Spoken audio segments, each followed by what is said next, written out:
My name is Tin Nguyen. In Canada, I'm known as Terry. And I was born in Ho Chi Minh City in Vietnam, formerly known as Saigon. When I was born, it was Saigon, but now it's Ho Chi Minh City. Um, and I grew up in Vietnam. I went to university for a couple of years. Then my parents took me on a boat, to escape from Vietnam, and we arrived in Canada since 1979. Does that include enough for you, or do I? That's great. Let's tell us about your childhood in Saigon. What was it like? We led a very normal life. What I mean when I say normal is that I grew up like any other kids. We went to school, and because we lived right in the capital city of South Vietnam, then there's my childhood. I went to elementary school. I went to junior high school. Then when the communists took over, when there was a lot of changes, because our family is Roman Catholic. So we had some obstacle that we have to climb over before I can continue on to university. But I had a very good childhood. My father was in the medical field in Vietnam, and I would say he was like equivalent to a physician or a doctor in Canada.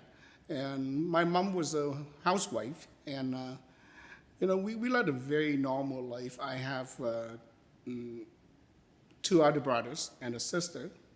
And as far as the war is concerned, we weren't affected much by it, not until the end in 1975, when the communists bombarded the city and took over South Vietnam. And that's when I see a lot of war scenes. But other than that, in my childhood, everything was normal. So, when your family learned about when it was bombarded in the city, how did your family react to that?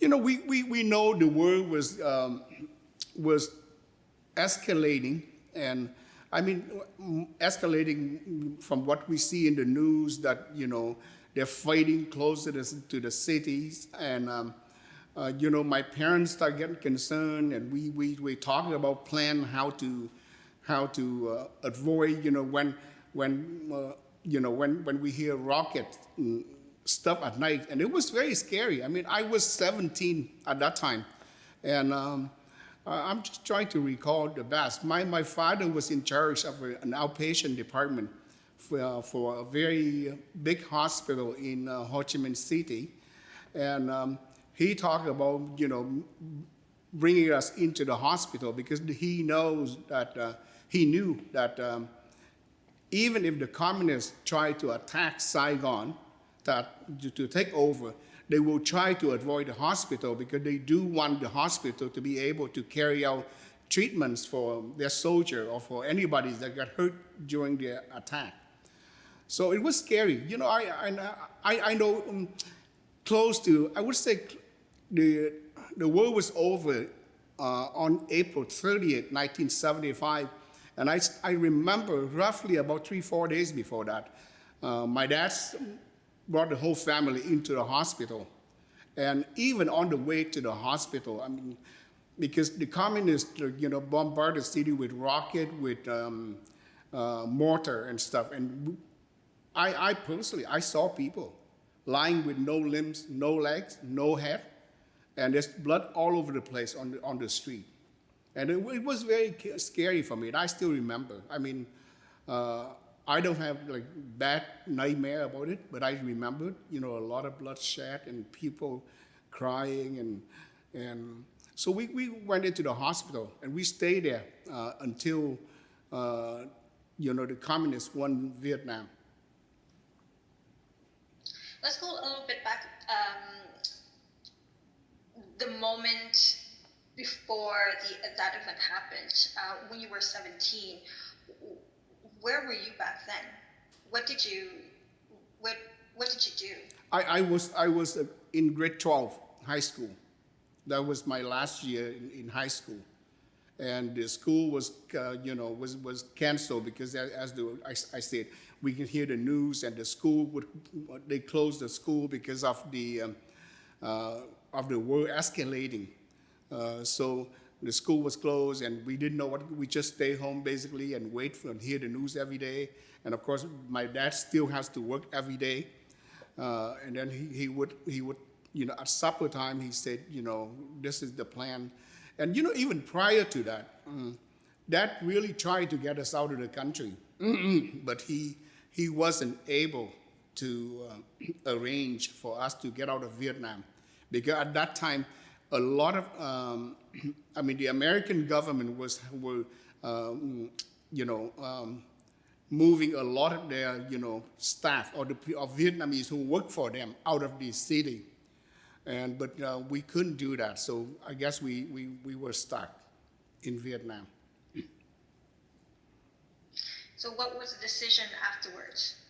No, we because my dad, I remember after the communists took over, like a week after that, we saw an army's jeep that came to the door, and we thought they were going to arrest my father, but they actually wanted him to go back to working at the hospital, because they wanted to start going again. So Dad was still employed regularly, as a physician at his hospital, and we were allowed to go back to school, but we were facing with a lot of political education, because they want to educate us why they took over Vietnam, and the American was invading our country, blah blah blah. It's all these propaganda. And then we eventually we were able to take the high school examination and continue in life, But it was very scary. The economy was bad, food was scarce, and so life was certainly harder. And we were afraid, because my parents' family, they are North Vietnamese, which means that they escaped the communists in 1954. And we also Roman Catholic. And those are the two things that, don't go well with the communists, because they don't believe in religion. And also, my father already escaped once from North to South Vietnam in 1954. So it was a good thing that he was a physician. That's why he was allowed to be employed. But that's the good thing about it. But life was certainly changed. We had no freedom. The music we listened to, we weren't allowed to listen to it anymore. And we had to listen to the music that the communists, communist music is all about. The country and Ho Chi Minh, Uncle Ho Chi Minh, and all stuff like that. And we have to watch everything we say, because we don't know who to trust anymore. So the biggest thing for me at that time is that there's a level of mistrust that we couldn't trust anybody. Some of the closest friends, we are afraid that if you say something wrong, they may pass on to the authority, and you might be in trouble. So that's the thing. Did you believe that, your family coming from the north, did you believe that your family had to hide their identity?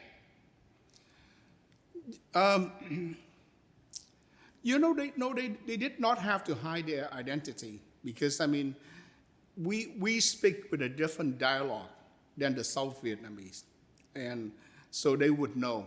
And I talked to a friend way after, and they said that the communists, they do have a good record keeping system. And sometimes you think that because they were in the war and they were in the jungle, they probably don't have it, but they can trace you back, way back, because with the way they control things, and they report, where you from, who's your father, who's your grandfather, that kind of stuff. Everything you do after the communists took over, you have to fill out a form that basically show your family root, who your parents are, who are your grandparents, who are your uncle, your aunts, and everything you do, even a job, university, or anything, you have to fill that out. What religion are you? Did you, all kind of questions, very political oriented. So after April 1975 and so on,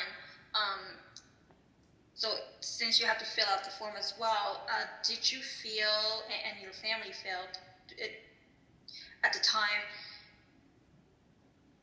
were you guys had to be monitored by them? Oh, we feel like that, absolutely. They immediately put in place a very, like, it's almost like a police state. Every block of household in the city, there's a policeman who oversee that block. So he regularly checked on you, he talked to you, he tried to be friend with you, he talked, but he wasn't undercover. He told us that he's a policeman who's responsible for our security. Because now the communists was very afraid that, after they took over, there might be, people who still against them. So we feel absolutely, we feel we being watched, being monitored all the time. Can you tell us about your part of the story during that time? What did you have to do?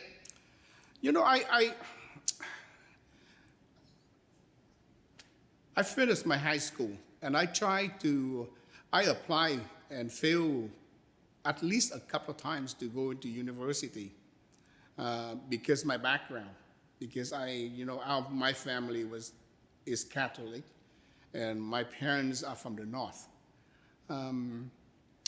So one of my things is, even when at a young age, is I love to sing.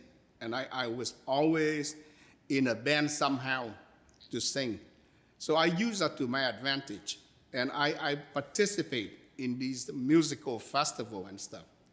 And I'm known locally, as a good singer for them. And they needed that. So I used that to my advantage. One of the things after the communists took over is every citizen has a duty to carry out 3 weeks to 6 weeks of labor to rebuild the country. And I remember, because being a singer, I didn't have to do the hard work. we just sat band on, whatever. Like they would try to build some, what do you call it? Sorry, I just missed the thing that stopped the water from flowing in and out. What do you call it? Dam.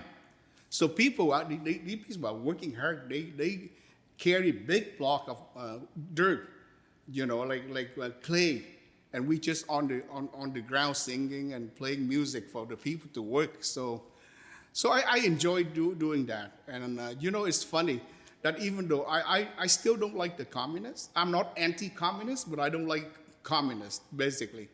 But even now, sometimes I listen to certain song, communist song, a lot of memory, was just flooding back to me, because I remember the time when I did these things, and it was fun for me too.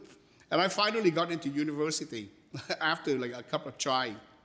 Then we had a war with Cambodia, and my parents were just very afraid, and they decided we had to leave. But even we were afraid, but I tried my best, to have fun with the new regime. Did your family decide to leave immediately the country? No, we did not. We lived there for 4 years. We left in 1979, and I don't know, in 1979, actually, like I mentioned, that there was a war with Vietnam and Cambodia. So at that time, there was a lot of drafting. And my parents were afraid that they would draft us. I have a younger brother who is about 3 years younger than I am. And my dad wasn't too worried about me because they know that I would somehow join, some, musical group and stuff. So I don't have to do the work, or I don't have to go to the fun and fighting, really fighting.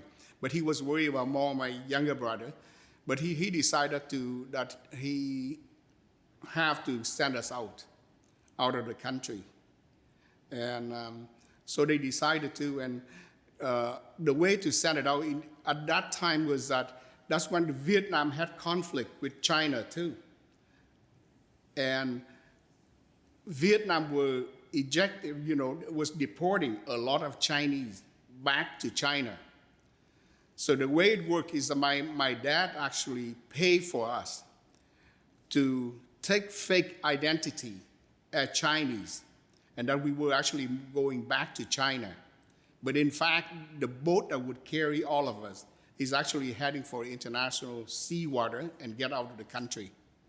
And that's what, when I said we left, at first, just my brother and I that went out.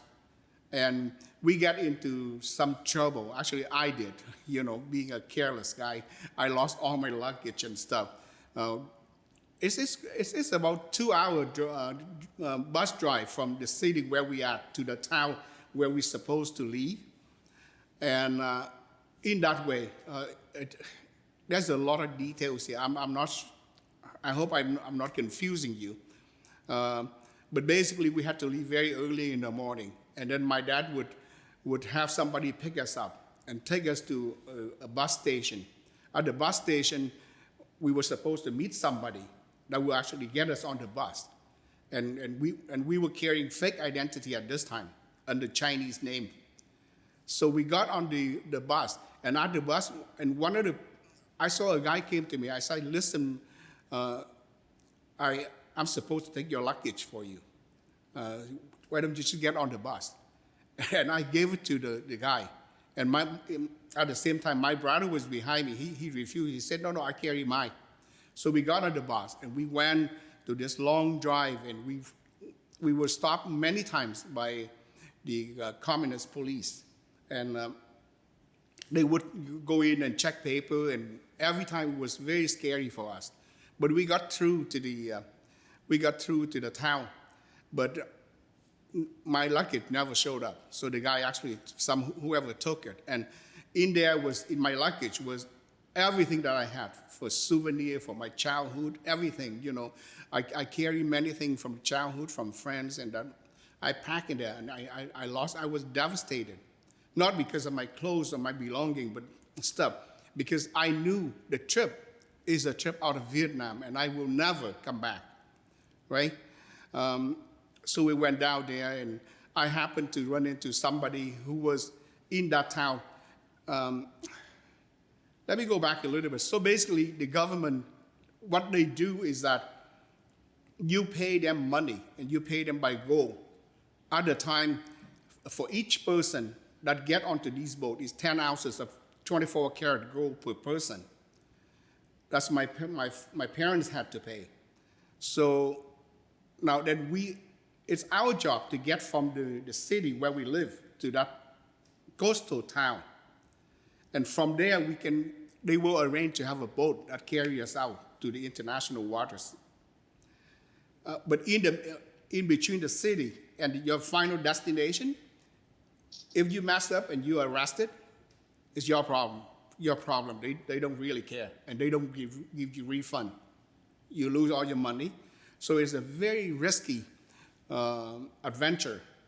But anyway, so when I got down to that coastal town, I ran into somebody that was actually heading back to Saigon, to Ho Chi Minh City. So I told the guy, I said, can you tell my dad that, I lost everything, but I should be fine, and blah, blah. So he went back and he told my dad. And my parents, were worried because they don't know how are we going to survive, because at that time, we know that we're escaping by boat to another country. So they were so worried about us that they decided to go too. So they pack and they get their connection and they left too. Now my fathers and my mom, my parents were arrested actually midway. And somehow by bribery or something, they get out of it and they went back down again and we reunited in that coastal town, which is a good thing. I should mention that, the way this works is that, when I think back, I really, it touched me so much that my parents, they built all their life, right? We had a nice house right in the city, and they left everything, and they just pack and leave. And when you pack and leave, you don't sell your house. Your house stay there. And we understand that we left like one day, the next day, the policeman, the local guy from that resident block that I told you about, he went and he put a seal on it and he shut it off and that's it. So we were in that town for maybe a week or 10 days. And then we were called to get out to a boat. And they packed us all in, 524 people, on a 24-meter long boat. And keep in mind that most of these people pay 10 ounces of gold each. And this is how the government makes money. I'm sure they probably had most of it, and some would go to whoever organizing it. Usually a Chinese businessman who had connection, and he made that arrangement for us. So the whole boat, and the police actually escorted us right to the international water. And they, when we went out there, they stopped the boat, we stopped, and they would pass, the Vietnamese hat, traditional hat, the round one, and they asked us if we have any money left to give to them because money is now no good to you, So we gathered and we gave them our money, and they sent us off. And boom, and they took us right close to the international water, and they came back to the shore, and we were on our own. And as soon as we get to the international water, boom, we get hit with the Thai pirates from Thailand. They were all circling around waiting for us to come out. Because, I don't know if you know or not, but in 1979, there was a lot of boats leaving Vietnam with a lot of people carrying their lifetime saving with them on the trip. So these Thai pirates, right away, they approached us. And at first, some of us said, wow, fantastic. We just left Vietnam water, and now, we get somebody come to us. But when they get closer, we noticed that they actually has, towel cover their boat number. And, they were wearing, mask. And we said, no, we're in trouble. And they were just screaming and they jump over. They get close enough and they actually jump over to our boat with sword, knife, and with hammer. And they just, whoever they land on, they just bang on the people. How many people were they? They had at least like 10 people, 10 or more. But they always had a guy on their boat with a, I don't know if you're familiar, but, during the war, they used tank destroyers, M79, and they had one of those guys that stay on their boat, and while the other carry out the act. So we knew that had we do anything, they would just blow up the boat, and that would be it. So it was very scary, and and they continue on. We were on the sea for 5 days and 4 nights, and it just happened every day. We were attacked 7 times by the Thai pirates. It's very violent, and I know my brother, for years after he came to Canada, he will refuse to touch anything that say made in Thailand because it was that bad. And the thing that I remember most about the trip is with the fourth or fifth attack, where we didn't have much left. They took everything. They took stuff from people, and they actually started looking around at girls, and they set a tarp right in the middle of the boat, putting people aside, put a tarp right there, okay, because they were looking for a girl, so they will rape her,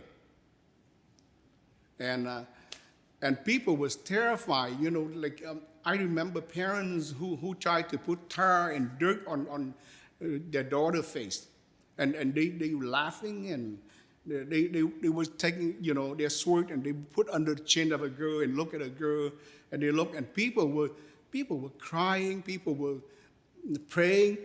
Catholic were praying Catholic, and Buddhists were praying Buddhist, and people showing them the cross, people showing them the Buddha, just trying, because can you imagine if they actually carry out the act in front of 500 people? But anyway, somehow they gave up and they just laughed. Maybe they would just thought it was a joke, like to scare us, and they just packed their stuff and they left us again. Were you and your family were at risk?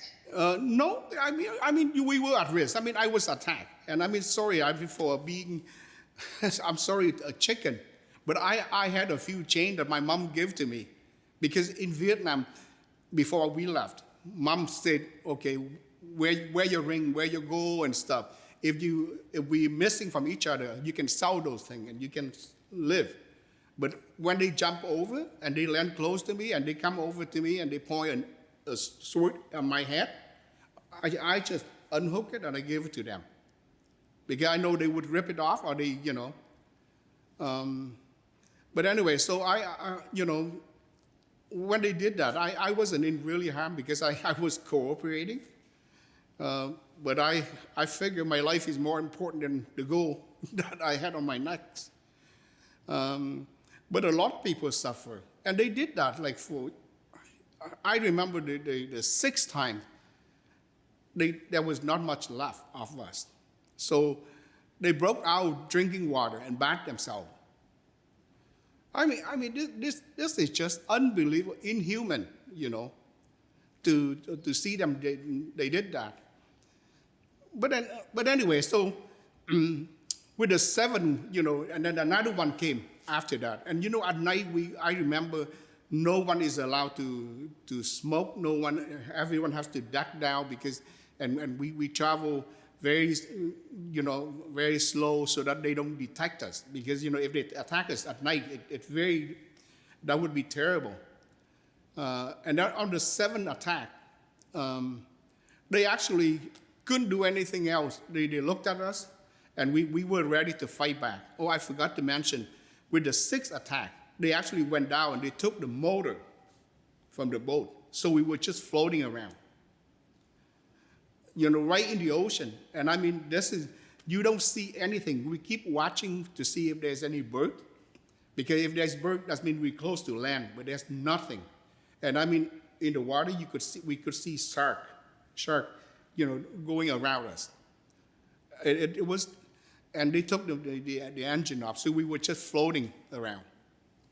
And of course, we see many of these big ships coming by. We always send them Morse code, like SOS, but nobody stopped. So finally, there's a big ship. They were dragging, a big cable behind them, and they're going by us, and they didn't stop. So some of the guys from our boat actually jumped into the water and tried to get that rope. It's a long rope. They were dragging it, I probably would say maybe a kilometer long boat. So these guys, good swimmer, they jumped down and they get the rope, because they were going to just tie the rope to that boat, because we had no way of going anywhere. So, and they actually slowed down their boat, and they actually sent a canoe with 4 or 5 people on the canoe back to us. And through an interpreter, we talked, one of the people on the boat talked to them. And apparently there was a West Germany research ship. And they said they couldn't stop for us, because they would overturn our boat. So that's why they keep moving, but they send us Morse code, but we didn't see it. So they said, they said, don't worry, they will help us. And they circle around somehow, and they get close to us. And they took us all, on the ship. And that was the 5th day. And I mean, it was we felt great, and they didn't keep the boat. They actually let go of the boat, and I still remember vividly in my mind. It was late in the afternoon. The sun was setting, and the boat was just floating, bouncing back and forth on the water, and we were on board to the West German ship. And from there, they took us into Malaysia. Actually, there was also an incident I remember, was a Chinese woman. She actually jumped from the ship because from what I hear from people close to her, she was by herself. She was in her mid-50s. She took everything she had and to leave Vietnam. And she had about 600 ounces of gold in a suitcase, and that was stolen from her.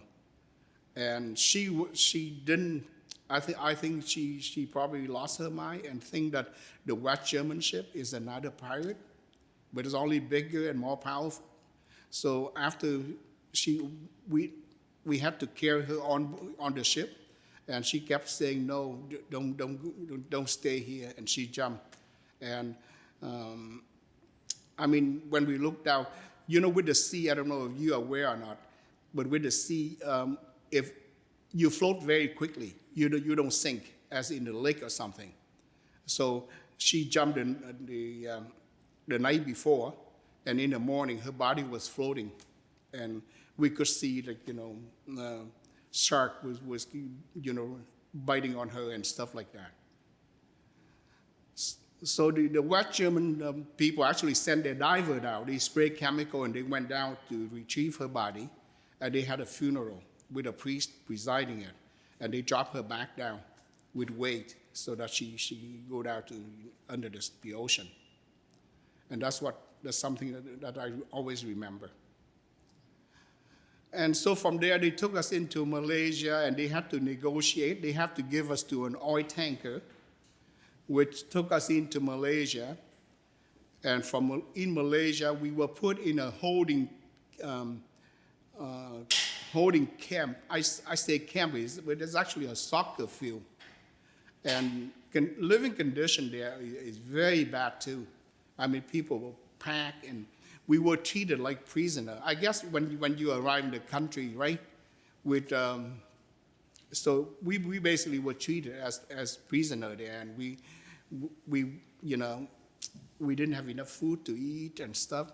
But until and afterward, the United Nations get involved, and we were taken to Pulau Tangga, which is an isolated island with all the refugees there. And we went in there, and life is relatively much better than we were when we were in that holding camp in Mersing. The place is Mersing in Malaysia. So I don't know if you have any question, but that was the end of the hardest trip, the portion of it. Yes, I'm just curious. Can you describe what the camp looked like? Can you tell me a little bit more?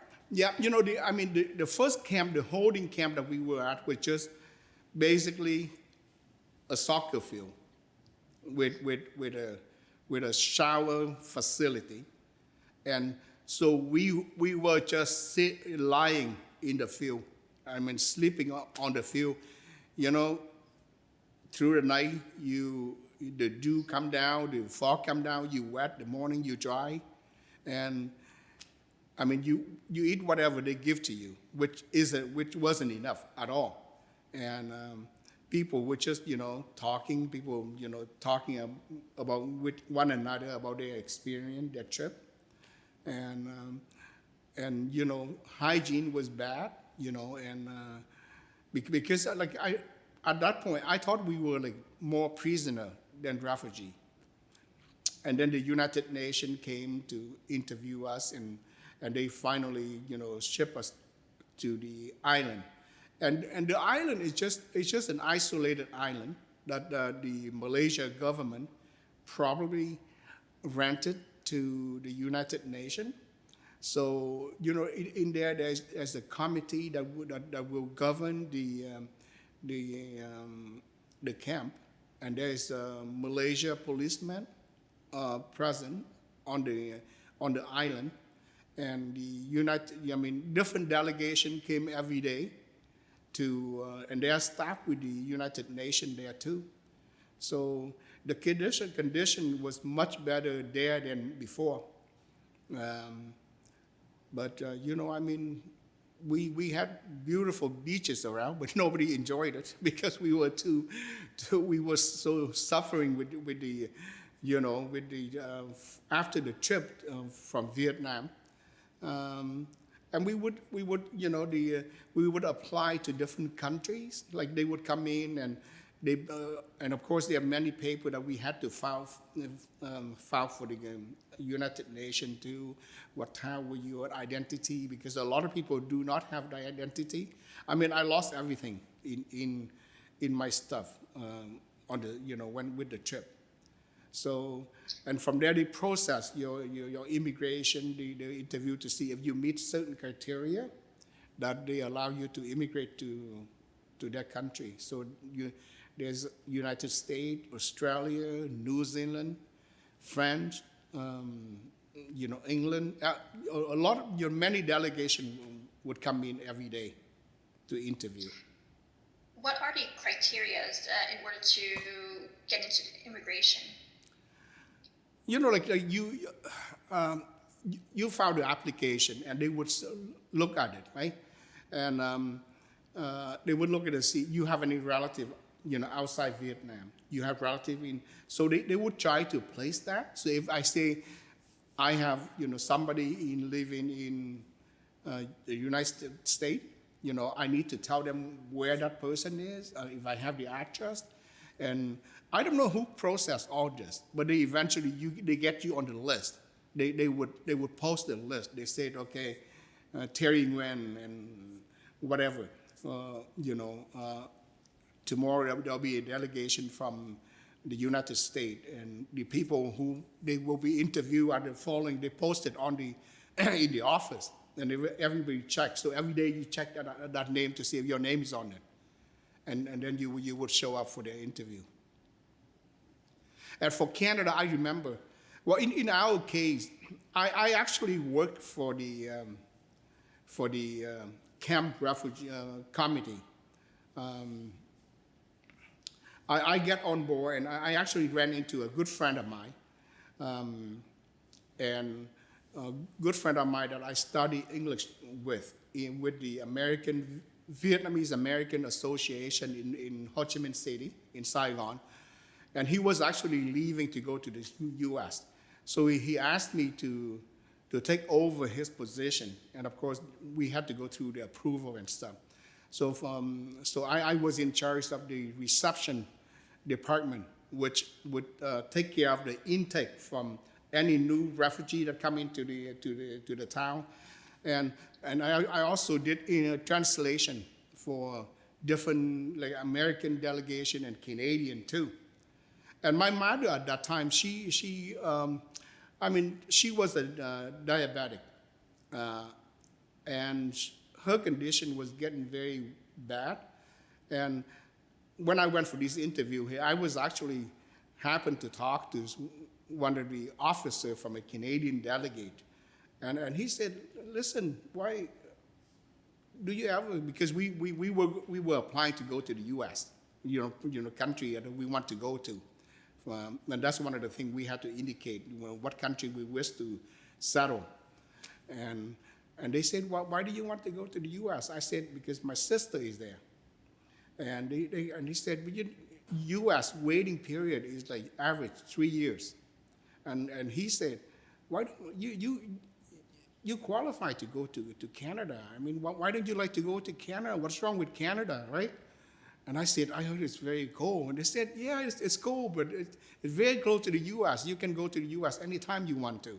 And at that time, you didn't even need passport to go to the U.S. I don't know if you remember, maybe.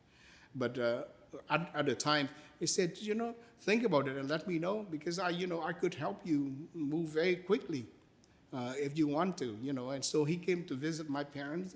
I can't remember his name. This is bad. I'm sorry, but I couldn't remember the officer. He said, he talked to my mom and dad, and he explained to them. So at the end, my father decided that, why don't we take the offer?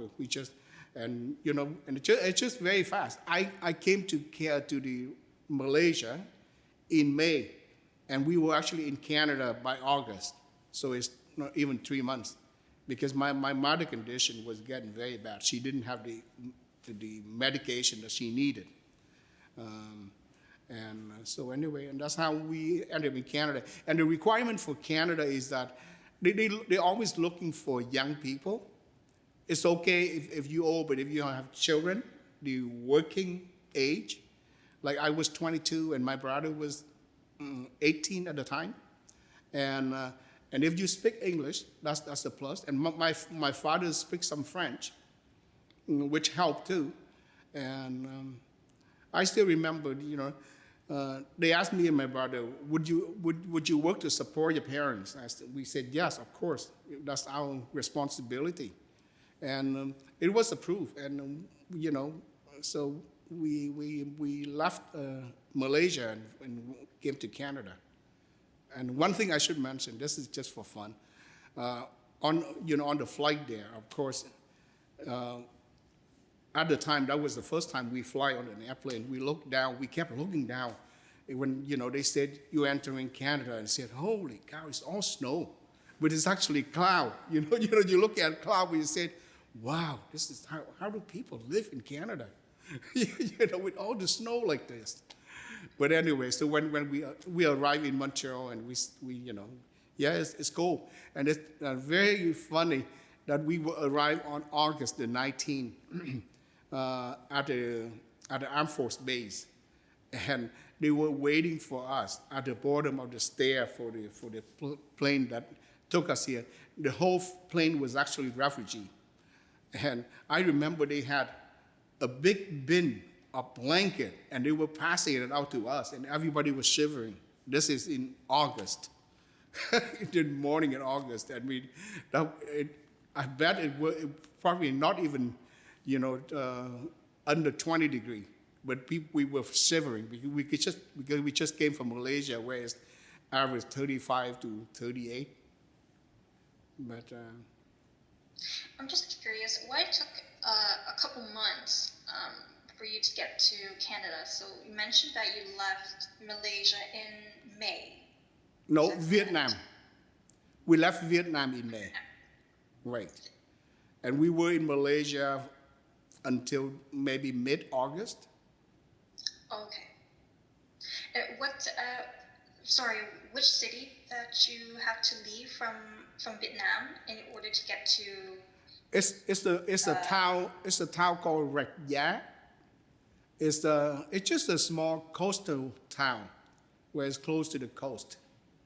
And it's about maybe 160 kilometers from Saigon. And that was May 1979. Yes. And you said that it took about a couple months to get to Malaysia. No, it took 5 days. It took 5 days.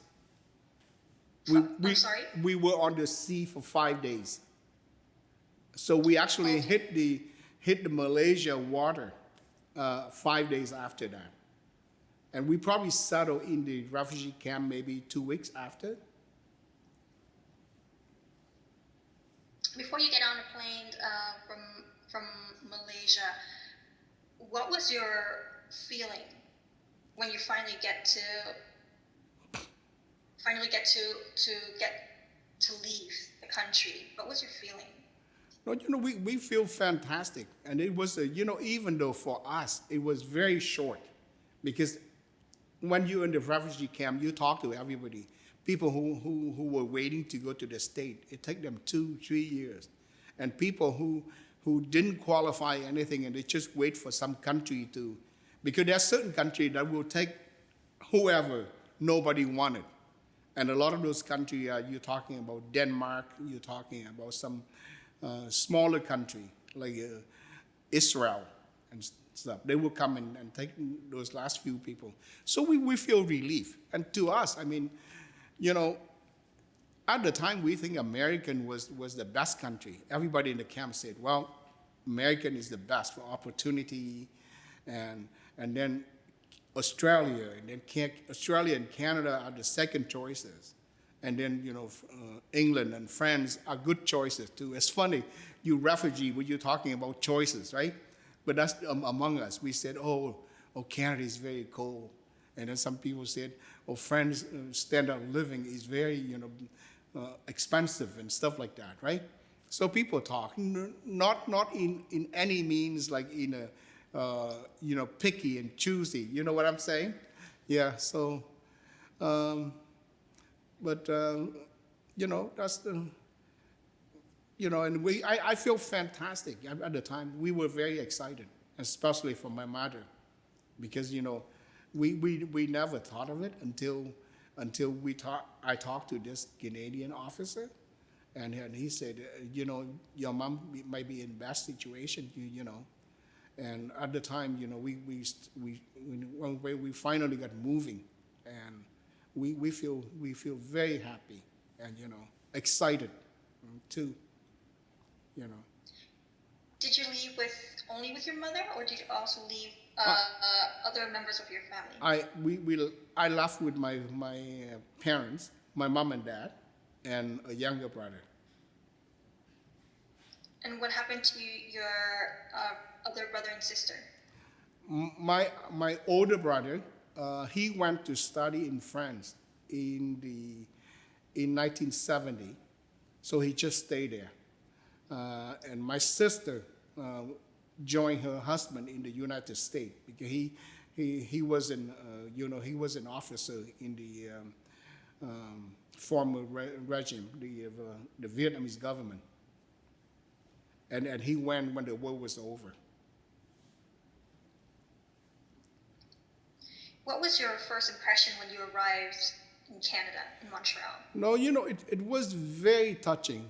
And, you know, we actually, you know, you know, it was a very welcoming scene. You know, their immigration officer, there was armed force, you know, officer on hand, and they said, welcome to Canada. And those are very touch moment that I would never forget.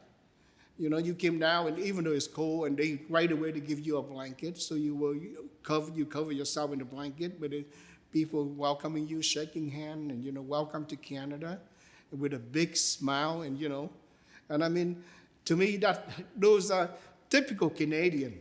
You know what I mean? Even to this day, I still think that, you know, Canadians are much more friendlier and, you know, open. Yeah.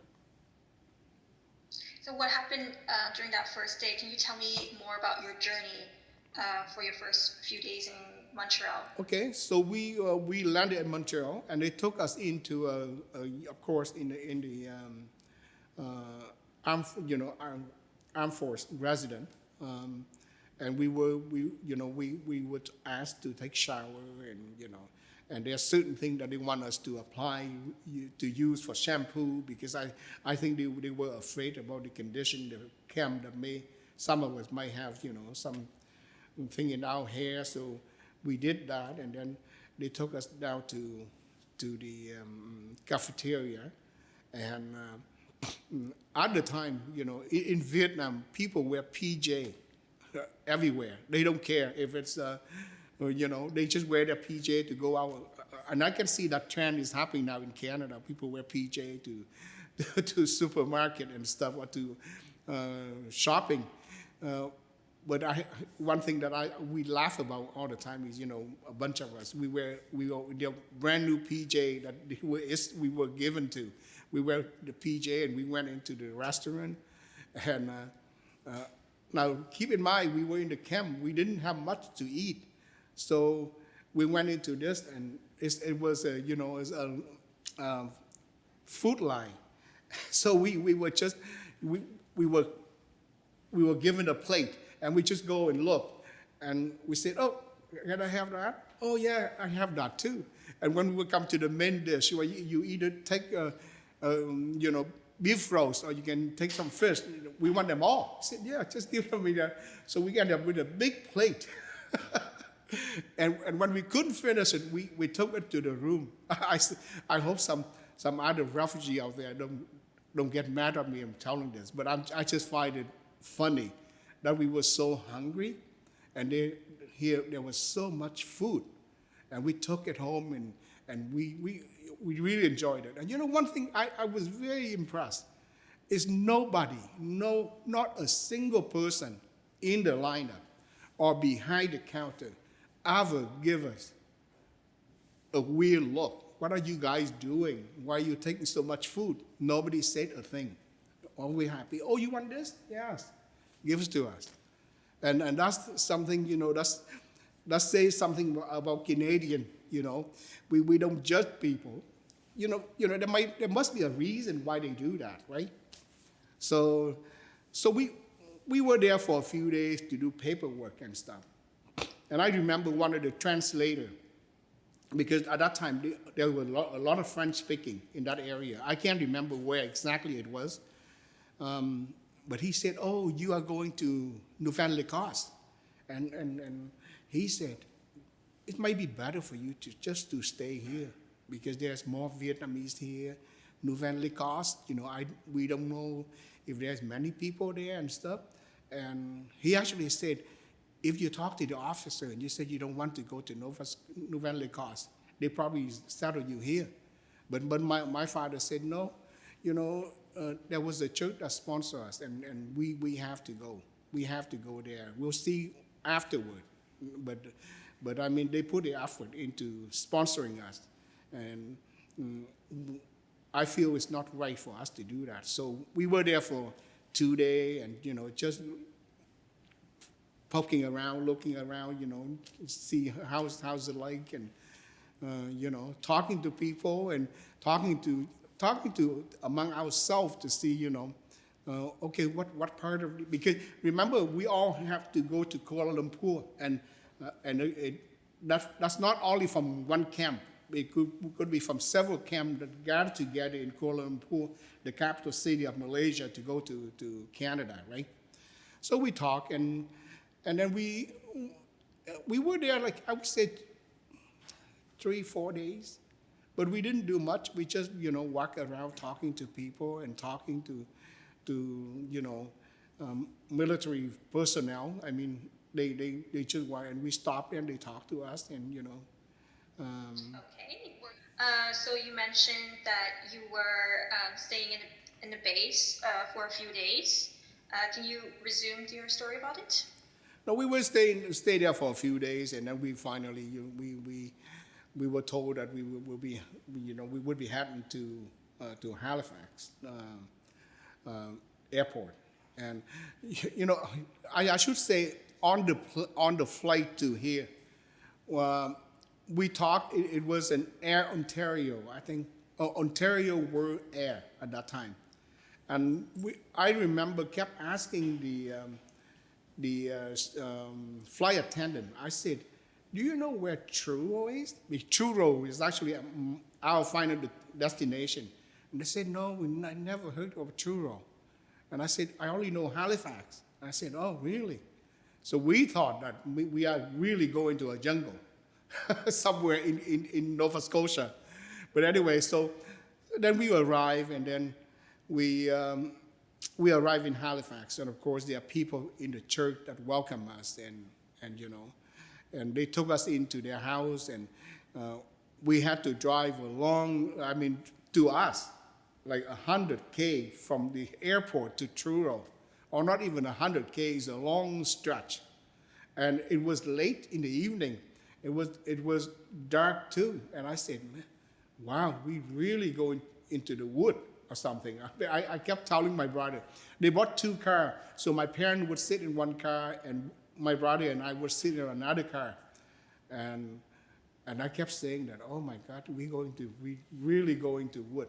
And they actually took us into De Burg. I don't know if you know where that is, Duran, but it's just a really small village close to Truro. And we went in there, and of course, the houses there are so, apart. And we said, wow, that's crazy. Well, we really living in the wood. And I said, I hope there is electricity, and I hope there is water here for us. And then we went inside the house, and we were relieved. Oh man, we had lights, we had water, we had, So we stayed with the sponsor family for the first week, I think, while we getting an apartment ready for us. And we were there. They talked about and they introduced to the family, and a lot of people from the church came to visit, which was the very busy and a good chance to practice English, because when you talk to a real Canadian, it's totally different than talking to a Canadian officer, immigration officer, where he talks slowly, but here you said, wow, what did she just say, and so you have to relearn your English.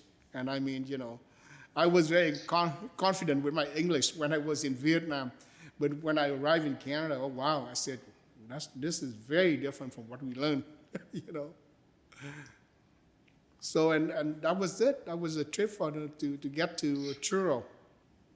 I'm just wondering, was it a huge language barrier when you first speak with the Canadians? Was it really, really difficult for you to catching up? It was very difficult. Like I mentioned, and I'm not being cocky or anything, but in Vietnam, I studied, even as my father put me into a English, training school, even when I was in grade 6, which I hated it for, because, I didn't like it at all, because I had my regular school, and then he made me go to this school. And my mother used to bribe me. She said, I'll give you extra money, if you just keep going, don't worry about it, it's good for you and stuff. But I hated, why did he make me learn that? So, but by the time I was in high school, to my friends in my class, I could speak fluent English compared to any other people. So I was very confident. And even in the camp, when I talked to different delegates, like immigration officers, I had no problem because they speak slowly. But when I first came to Canada, they talk so fast. And I said, wow. So, but they understand me when I talk. They understand what I say. And so, but I had to ask them, can you speak slower for me? And they would speak slower. And sometimes they have to write the word for me, right? And they told us, they said, they brought me a radio. And they said, here, listen to this radio. So you just leave it on. So they used to say to me when they pull into the driveway of the apartment, we live in a triplex. So they say, we know when Terry is home because the radio is on. because I would leave the radio on all the time when and I listen to the radio. And I eventually catch up to the English, But that's it. But my parents, they speak some English. My mother passed away a number of years ago, but mom never spoke much English. And my brother speak English too, but he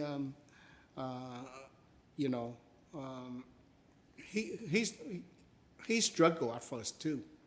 He really struggled, and for a number of years. And of course, because we went to Truro at the time, there was no training, no English school for us. And I had,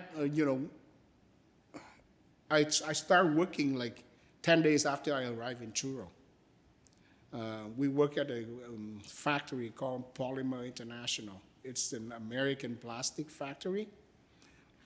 Both my brother and I worked there. So we were lucky that we were employed right away. And that helps too, communicating with people at work and stuff. So, how did you get to work in that factory? No, I think our sponsor, at that time we were very famous when we arrived in Truro. We were the first family north of Nova Scotia, northern Nova Scotia. So I I never applied for the job. My sponsor said, boys, you guys have a job to do. So we just started working there, and we were on the newspaper and everything. We were famous, But so getting a job wasn't. We didn't make an effort to We wish that we had the training. Some formal training would have been much more helpful. But we managed.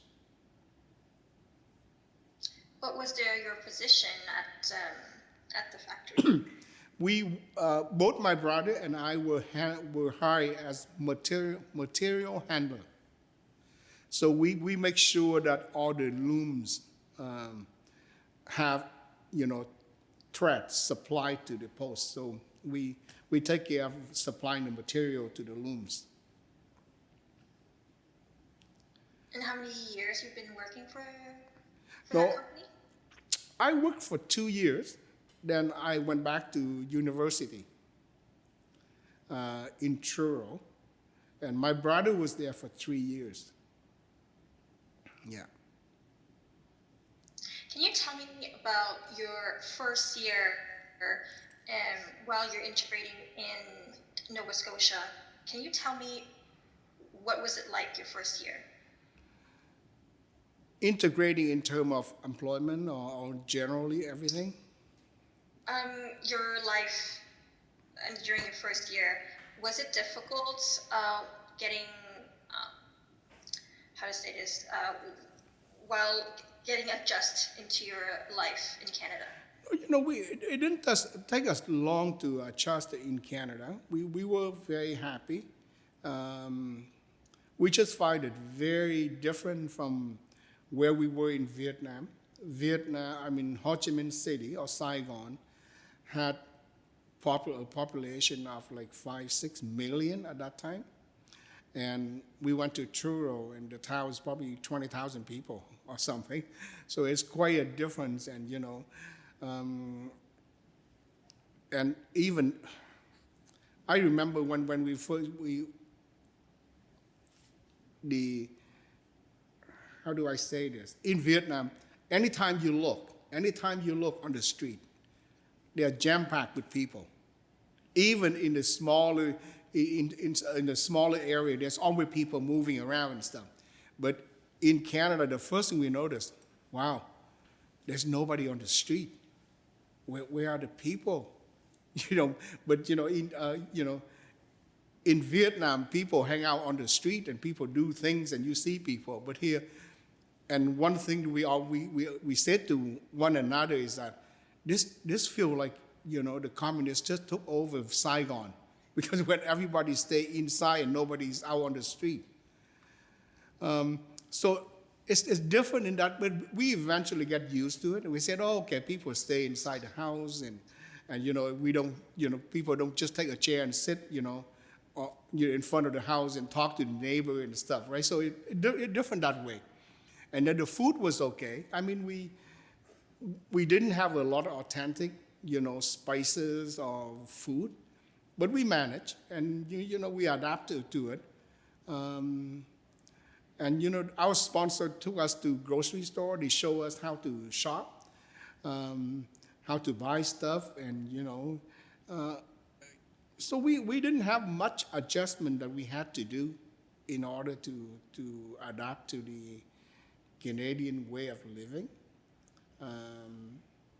I'm just trying to think of anything else that, but it went very smoothly. I mean, we are Catholics, so we get involved with the church, with the Catholic Church, and we made friends, and in the weekend, at first we didn't have a car, so people from the church would come and drive us to the church, and after that they took us to Tim Horton. That's when we learned about Tim Horton, and we talk, and Christmas and stuff, and we had no problem.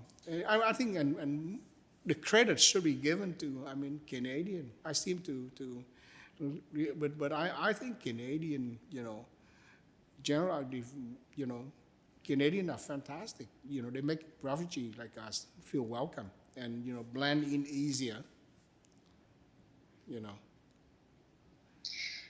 I'm just curious, because I have this interviewees a while back. When they were integrating, adjusting their life in Canada, for them, they had to travel far to buy groceries, Asian groceries. Was it the same for you as well? You know, we didn't know anything about Halifax until a friend, a Vietnamese friend, looked into this, and they, you know, somehow he found out that, oh, they're a Vietnamese family in Truro. So he actually asked his sponsor to drive him to visit us. And you know, we were so excited when he gave us a bottle of fish sauce. I don't know if you're familiar with it, but fish sauce is it's like salt in Canadian culture. And he brought it, and I said, oh my goodness. And we hadn't had fish sauce for like 3 years. So we were so excited. I said, where did you get this? And he said, oh, I'm in Halifax. There's a Chinese store in Halifax and stuff. And that's how we began, we explore, we went to Halifax and we shop, and every now and then we would go to Halifax. So, of course, if you say travel far, I mean, that's far, but I mean, to us at that time, we used to the car and traveling and stuff.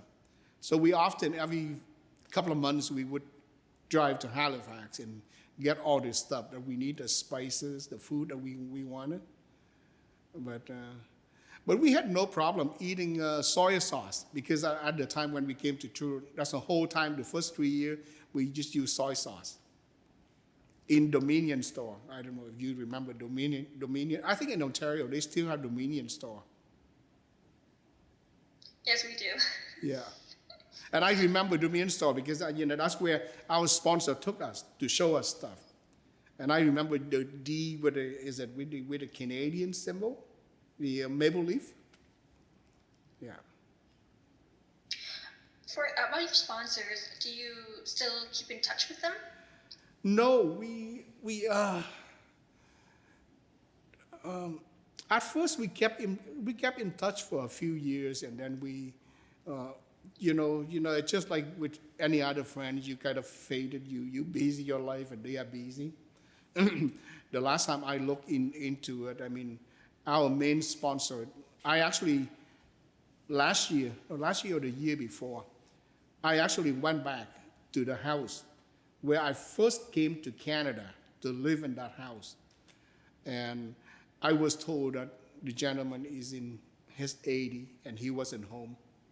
And I was actually told that he might not even remember you because he's much older now. So, but I attempted to, but I knocked on the door and nobody answered the door. And I didn't have his number. So I was to leave a note. Then I said, no, if I left a note, then he probably feel obligated to call me. So I didn't want to. But I would probably, drop in again. That's the family that was mainly responsible for us. And how long did he sponsor you? Because we were very self-sufficient very quickly. They probably helped us maybe 2 months. And I remember that, at the time, some people might look at it from a negative point of view. They said, wow, how come they always helping you 2 months? But my parents and we, we were glad that we managed, because, a lot of sponsors at that time sponsor family for a year or 2 years but we had no problem with with the sponsor. So they help us with grocery and rent for the first couple of months, and they said, well, you guys are both working now, So they asked us if we could manage. I said, sure, you know. We said, you know, we didn't want to be burdened on them. But they kept following us around. They still visit and, you know.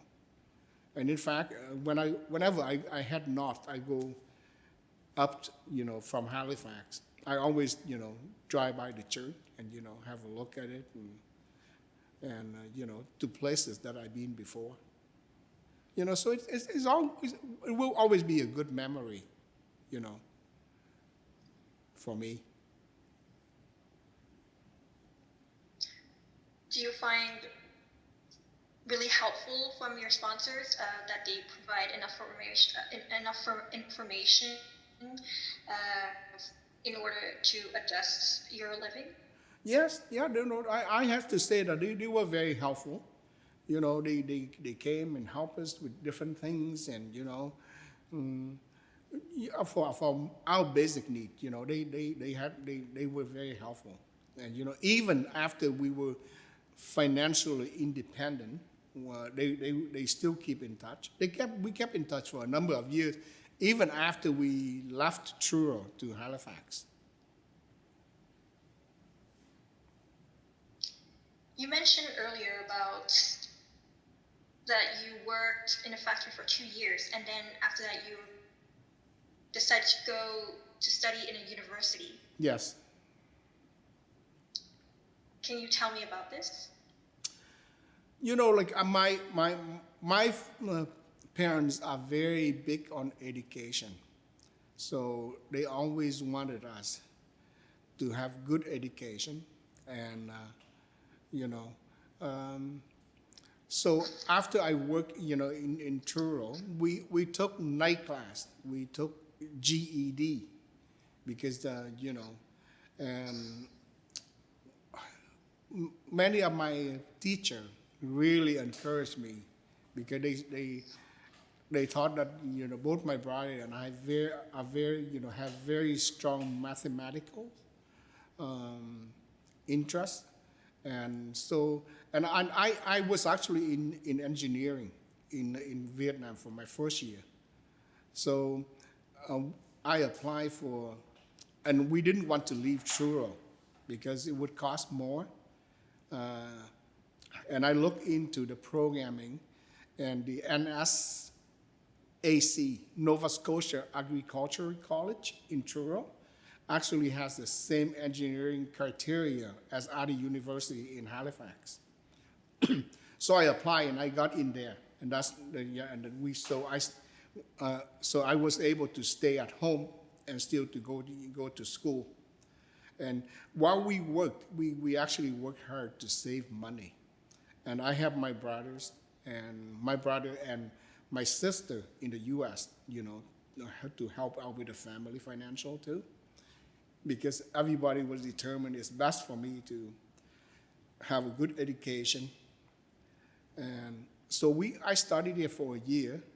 Then I applied to St. Mary University, and I got accepted. So the next year, the whole family moved to Halifax.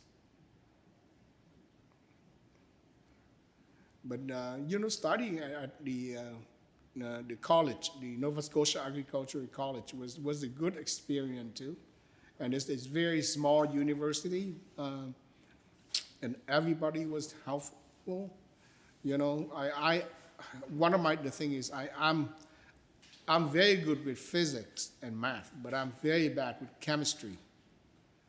And I fail badly on chemistry. And Professor, is it Madigan? He actually called me, one of his guys, he said, I want to talk to you. I said, oh, I'm in trouble. And he's actually said, listen, and at the time, we used to have what we call supplementary examination. So if you failed it, you can write the sub. And he actually gave me his note, and I said, this is the note that I use to teach in the class. You go home and study, boy, because you passed everything with good mark, except my subject, and that make me look bad. So he gave that all to me, and I wrote these. So it's just to show, I mean, it's just a small university, And in Vietnam, forget it. If they are professor, forget, you don't even get to talk to them. You might talk to their assistant and stuff. But he actually took me into his office and he showed this to me. He said, you call me, you come to my office, or you book an appointment to see me anytime you need to, but I want you to pass this. So it's just all good experience, and I love NSC, AC. That's the abbreviation for this college. So it was a good year there. I actually miss it when I moved to SMU because the classes are much bigger and a lot more students at SMU. Even though SMU is St. Mary University is still smaller than Dow or maybe smaller than Carleton University or whatever, right? After you receiving your degree or your diploma, did you apply to any different jobs related to your field? No, you know what? I cut short of university.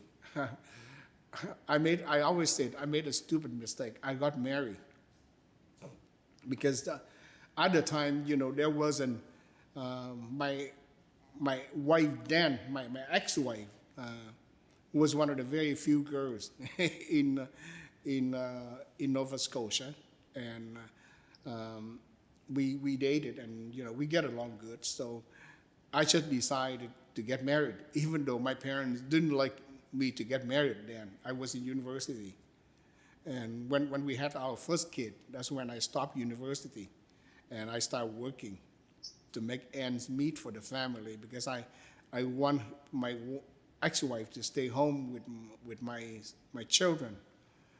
And then it took a number of years. I did all kind of things. I drove taxi, I washed dish, I cooked, everything that you can imagine. I did them all. I deliver pizza. So I did many jobs. And finally, I went back to school and I got my diploma in IT. This is a number of years. This is when my younger kid was like 4 or 5. And I went back and I got it. And I applied for a job. And because I took a break, so I was very determined to study. And I studied really hard. So I did very well in class. And I didn't even have to wait until I graduated. I got a job even before I graduated. So in terms of applying as an immigrant, I didn't have much trouble, at that time, after I went back to school. But prior to that, I didn't have anything either because, I was willing to work and I would do whatever. There was the time that I did 3 jobs for 2 years. I got up in the morning with my bucket. I walked around town and I went to different places, watered a tropical plant, dusting plant, and then when I finished with that by noon, I went out to the restaurant and I cooked. I cooked until 6, 7 o'clock. I went jump out and I delivered pizza until 2 o'clock in the morning. And I did that for 2 years, and I don't know how I did it. But I think if you want to work, I did not have any problem getting a job because I'm a minority. I was an immigrant. So I'm a strong believer. If you determine and you're willing to work, you'll find work.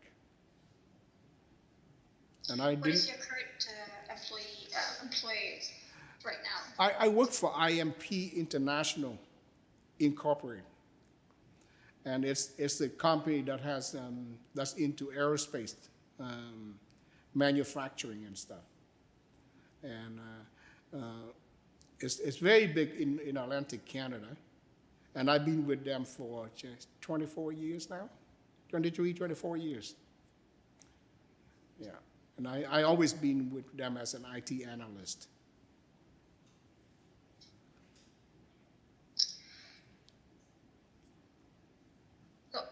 I just wondered, how long does it take for you to feel as a Canadian? like I said, I told you earlier that I always had good impression of how Canadians treat me, and so it's almost inside me. I try to be a Canadian, just like most Canadian, as soon as I could, and I would say probably, to answer your question, maybe not very long, like maybe a year, 2 years. When my English start getting better, that's when I start feeling like I'm more Canadian, you know. So I would say probably a couple of years that I feel confident enough and say that, you know, I'm Canadian. And especially after I became Canadian, after I had the Canadian citizenship.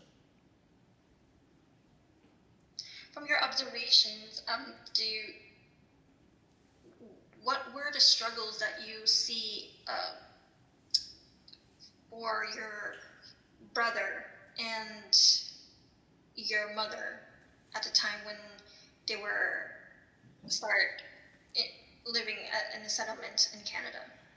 You know, I would say English is the most struggle for them because, you know, even now, my father's been here since 1979, and he speaks some English, but he still struggle with it. He feel that he has to rely on me heavily, and even my brother. I mean, I would say English is the most. Even my brother, he even now sometime he has issue, and he always, you know, asks me, you know, what's this about and stuff like that. So for most people, I think English is probably the most difficult thing, and that's why I wish, you know, when we first came to Canada, I was just fortunate that I had that, you know, basic learning in English, basic training when I was in Vietnam, so I was able to pick it up. But I know English is very difficult, and people, until you feel comfortable speaking and understanding the language, you probably find it hard to feel like you're truly a Canadian. I don't know. I might be wrong, but that's how I feel. And after trying to pick up your English language skills in order to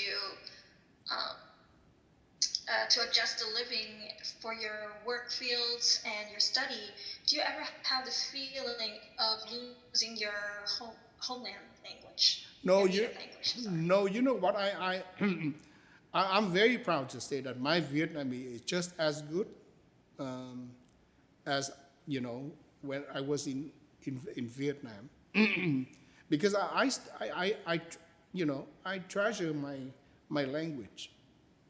You know, I still read books in Vietnamese, and I still read literature.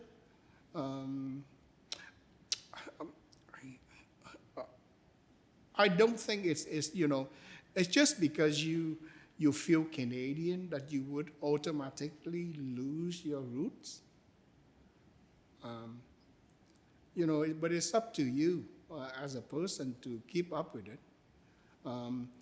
I went back to Vietnam a few years ago, and when I talked to people, they said, "Wow, you know, your Vietnamese is still." You know, they assumed that I would lose some of the Vietnamese, but I guess, and I'm very active in our community here in Halifax too, and I do like to listen to you know, to listen to Vietnamese, you know, literature and read it. But I know, to answer your question, I don't feel like I'm losing it because I feel more, I'm a Canadian.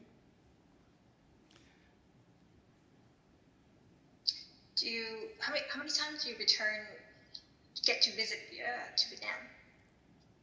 I came back 3 times since I left. When was the first time? The first time I went was probably 10 years ago. And the second time was 6 years ago, and the last time was 5 years ago. Why did it take that long to visit Vietnam? You know, first of all, we don't have any immediate family left in Vietnam, and we were always afraid about communists, right? Because I mean, you know, the way they control you, the way we were worried that, you know, how we were. I wasn't sure how they would treat us, because remember when we left Vietnam as boat people, we actually left based on political reason. Actually, at the time, we were known as political refugees, right? So we don't know what would they hold us against us if we go back. And then we would talk to people who've been back, and they said it's very, you know, it's no problem. And I just wanted to go back. The time when I went back, 10 years ago, I actually took all of my kids, back to Vietnam too, for them to see the country. So we did, you know, many tours right around the country from north to south, and just to show to them. But I have to say they are truly Canadian, because they didn't have much feelings about the trips. They said, "Oh, yeah, it's nice and stuff," but you know, but they still, you know, but obviously they were born in Canada, and they had no reason, right? So it's just to visit, and you know, I just like to show them this is, you know, your roots. This is where your mom and dad came from, and your grandpa, and they appreciate that, but it didn't mean much to them as it mean a lot to me. I remember when the plane first landed in Ho Chi Minh City, I cried, and the kid looked at me and said, "Oh wow, Dad is crying," you know. So the bond for me with my country is still very strong. That's what I'm saying to you. And I would go. I'm planning to go back again once more. Do you share your personal experience to your children? How you struggled, how your life were like back then? You know, this is something that I feel very guilty about. Maybe, hopefully, in a few years when I retire, a lot of people, because my kids know, I think they know the story, but they don't know to the detail.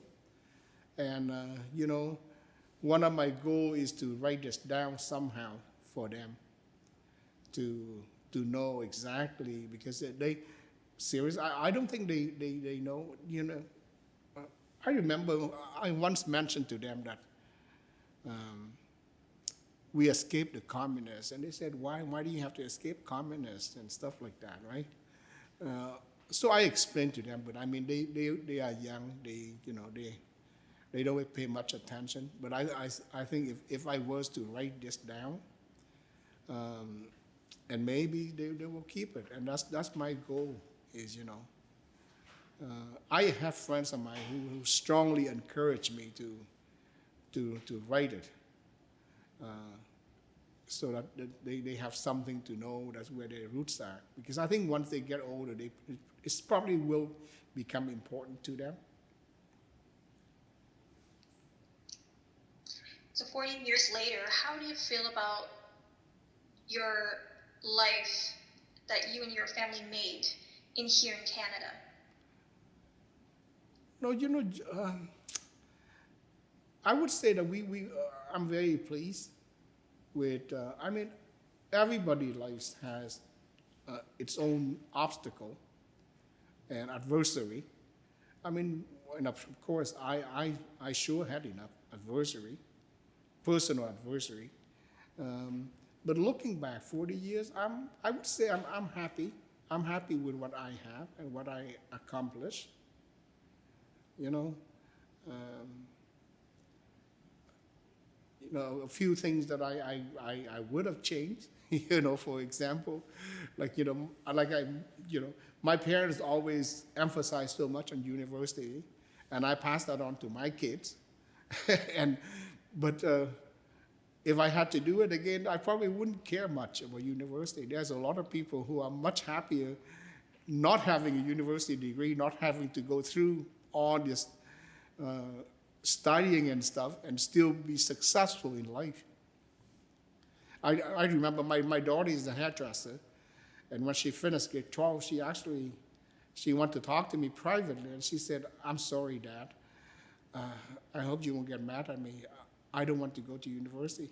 I want to be a hairdresser." And at that time, I realized that because I always talked to them when they were young. You go to school, you study, you go to university, you finish, and So, and I said, no, honey, no, that's okay. It's okay. You can be a hairdresser if you want to. It's your life, right? And at that point, I realized I've been pushing it on them. And my son is an accountant, and I know at the time, and I talked to him.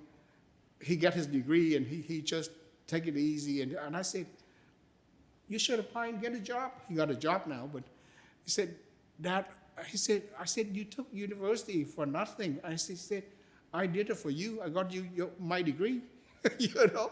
So those are the few things. Just to humor a little bit. But generally speaking, I'm looking back. I'm very happy. I think we made the right choice, the right decision to listen to that immigration officer, Canadian, that to call Canada our homes. It's a wonderful country. We very peaceful people, and some people may not be entirely happy with Canada, but for me and my family, we're happy in Canada. Do you have some general thoughts about Canada's humanitarians' reaction to the refugee crisis? I think Canada is very generous, especially when I look back at the Syria crisis. And I think that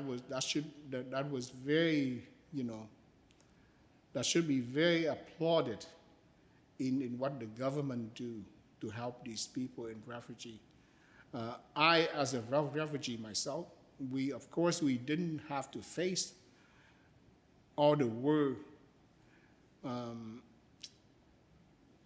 Like Vietnam had a war, but we didn't have to escape the war like people in Syria. And when I look at how the Canadian government or Canada act quickly to admit so many Syrian people, so many refugees, that just shows me more that we are more into, helping other human beings than many, many countries in the world. And I'm very proud of that. I'm very pleased, and I'm very appreciative with what Canada has done, of course, to my family in the past, and with the current situation. And of course, you always face, criticism, but nothing can be perfect. But I think Canada is very generous and very caring into providing, a place many immigrants or many refugees can call home, and we'll be proud of Canada. What can future generations of Canadians can learn from your personal experience? When I look at my bio, I'm older now. I'm very close to retirement, and I just, if I have to say or recommend anything to the younger generation, is that I said, you need to put in effort to work. Canada is a fair country, the environment, nothing is perfect, but there's opportunity there if you're willing to work hard. um, you know, and willing to work, to contribute, you know, to make Canada a good country, you know. That's what I'm just hoping for younger generation, you know. As an immigrant with broken English, and you know, I was able to establish, you know, a reasonably good life in Canada, and so you know, younger generation know that they have a lot of opportunities here, and they should make good use of it and make their life good. What would you describe Canada in one word?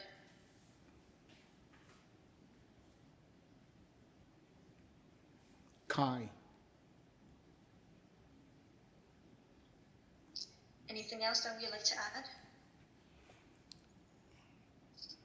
No, you know, it seems like, you know, I'm praising Canada a lot, but I think Canada, it deserves to be praised by all refugees. What is in your mind? You know, it's very touching, you know. When you live a day by day, you don't think of it.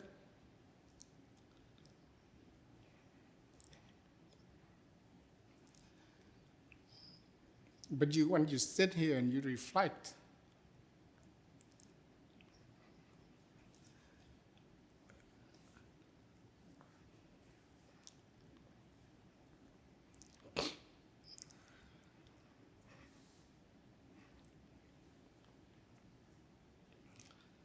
you know, I think that, you know, this is why I think Canada is wonderful, you know. If Canada didn't open their arm to me,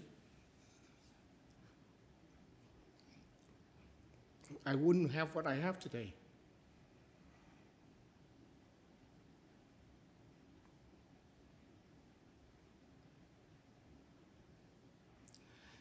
And it seemed like, you know,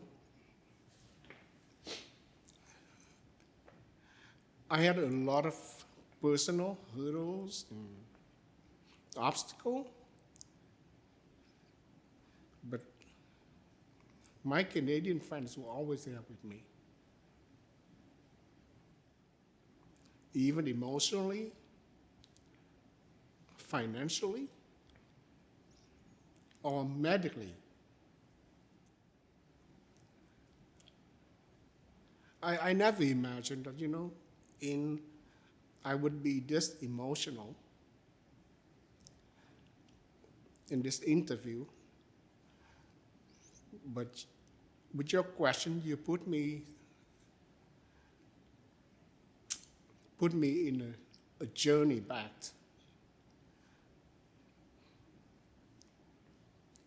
from the beginning.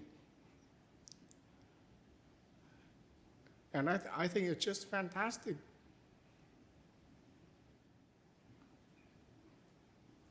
So I mean, I'm proud to be Canadian, but I'm also grateful to be accepted, to be a Canadian.